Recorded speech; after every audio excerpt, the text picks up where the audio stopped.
This report is about how we got the Bible and 500 years of history concerning the study of the King James Bible. The King James is the most popular Bible that's in the world. Why is it so popular? And has it been translated correctly?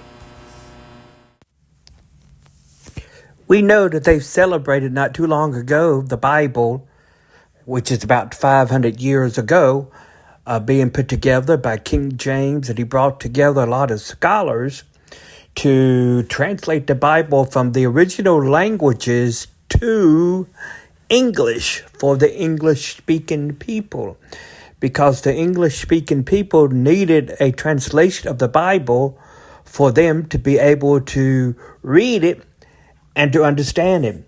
And so during this process, they would take words from the Hebrew, from the Old Testament, and translate it into English, and then they'll take Greek words from the Greek Bibles and translated them into the New Testament. But there's a lot of words that they translated that makes no sense due for the fact if you study the original Hebrew language, you will find that the certain words do not mean the same today as they did back then. For example, the word God. In Hebrew, the word God is Elohim, and it means more than one. Now, can you imagine if our English Bibles today would take out the word God and put Elohim, how that would mess with people's theological minds? Well, that's what happened when the Bible was composed and put together. So what do we do with that? Well, we come to 2025 and we've got 200 some English translations of the Bible.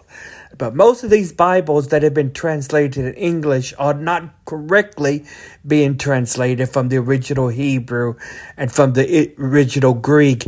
And so with the interpretations of these Bibles, we get 20,000 denominations, like the Roman Catholic Church, like the Orthodox Church, and then 20,000 denominations in the Protestant churches. So the question is, who is at fault? That's a big question. Could we blame the scholars? Could we blame the original languages?